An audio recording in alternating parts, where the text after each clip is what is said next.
SteveBarker from Raw Leadership coming on to share another leadership tip with you. And what I wanted to chat about today, and it's in the title, is leadership and rock climbing.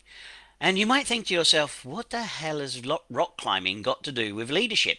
Well, it's got a lot to do with leadership, and it's how I was able to realize that through my leadership, there's times when I need to be able to take a step back, where I need to be able to review what's going on, and also listen to the guidance and advice from other people. And let me start by sharing this. When I've worked with leaders, and I work with lots and lots of leaders as a leadership coach, one of the things I often hear from leaders is I don't have enough time. I'm too busy. I can't meet with my people. I can't arrange cross training because we're just too busy. And when I ask them what are they busy with, and we dive deep into it, it's normally the problems that if they'd taken the time just to slow down and take a step back, they would have seen the problem coming and been able to head it off before it became bigger than Ben-Hur. Now, as a leader, we really do get sucked into what's going on around us. We want the very best outcomes. We want people to grow and develop. We want everybody to succeed. And we get sucked into the process. Now, let me go back to the rock climbing analogy. Now, if you know me, you know that I'm scared of heights, and you're probably thinking, what was he doing rock climbing? Well, I was trying to overcome my fear of heights. And I wasn't very high off the ground, probably about 6, maybe 7 feet up. And I'm not having a good time. I've got my safety line attached. The person who's belaying me, who's maintaining my safety line, is sort of helping me, and I'm about 6 or 7 feet off the ground. By this time, I'm shaking like a shitting dog, pardon my French, but I'm just not having a good time. And I'm starting to panic. And I'm hanging on there. I've got 3 points of contact. I've got my left hand up here and my 2 feet, and I'm up here looking for a handhold. And the person on the ground's going, "Yeah, you're almost there. It's just up there to your right, just up to your right." And I know that here at the moment my camera is showing that this looks like it's my left hand, but it's actually my right hand. So I'm up here and I'm going, "It's just up here to your right," and I can't reach it, and I'm scrabbling, but I've got a rock face this close to me, and I can't see what's going on, and I'm scrabbling and I'm trying to find this handhold, and he's like, "You're almost there, just another couple of inches." Anyway, eventually my little fingers on my left hand and my toes decide that they're not hanging on anymore, and I fall off the rock face, and thankfully the guy who's doing the belaying catches me and lowers me back down to the ground. Now it's only when I'm down on the ground and I've got my head back on my shoulders and I step back to where he is and say, "Where was that effing handhold?" And he turned around to me and he goes, "It's there. You were about this far away from it." And I was like, "Oh, God, yeah, I can see it now."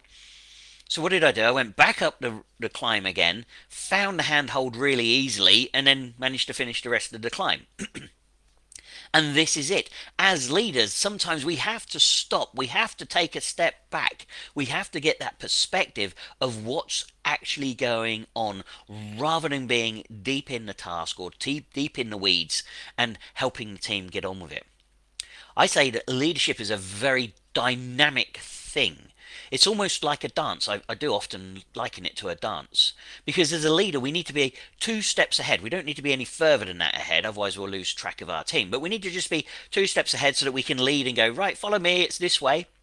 But then we also need to come back 2 steps to the side of our team so that we can connect and communicate and listen and hear what's going on within the team and be within the team. Then we need to be 2 steps behind the team so that we can encourage and chivvy along those who are struggling with the pace of the team so that we can help them catch up. Then we need to be back 2 steps in front, then 2 steps to the side, then 2 steps back, 2 steps to the front, 2 steps back, 2 steps to the side, 2 steps back. Leadership is dynamic. It's not a case of sitting in your office and waiting for people to come and see you. The days of "my door is always open" are well and truly gone, my friends. So if you're still saying that to your team members, please stop. It's bullshit. They're not going to come and see you because you're not getting out amongst them. Another analogy that I use around being able to find time to observe leadership is the old dance halls. Remember, you'd have the dance hall and then you'd have the balcony up the top. Well, as a leader, we need to be on the dance floor. We need to be there, strutting our funky stuff and having a little bit of a dance and being with our team and helping them and being amongst them. But also, then we need to be able to go up onto the balcony and have a look and see what else is happening on the dance floor. See the other elements of the dance floor and the groups and the individuals and the dynamic of the dance floor. Then we need to come back down again and communicate what we've seen. And in some cases, I really encourage as leaders, we take some of our team members back up to the balcony and let them see what's going on so that they too can come down and share what they've observed and what they've experienced.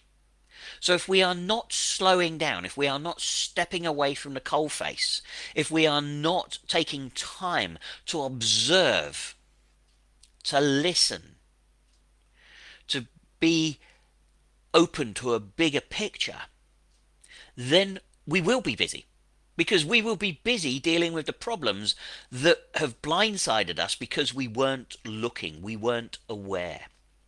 So this is why I liken leadership to rock climbing. We need to be able to take a step back every now and then and observe what is going on around us. So that's my leadership tip for you this week. I encourage you to find time, to make time for you as a leader to be able to step back and observe what is going on. And if you find yourself making the excuse that you are too busy, then don't moan when you get sideswiped by the next problem, the next drama that comes your way. Great leaders have the ability to see more, to see further and before many other people. And that's because they take the time to create the time to observe. All right, I'd love to hear your thoughts and comments on this. If you're finding these tips useful, please let me know. Drop a comment, send me an email, jump on my Facebook page, message me, or even go to my leadership website, stevebarker.com.au, and contact me through there. Wherever you are in the world, whatever you're up to, until we catch up again, take care. See you, Drew.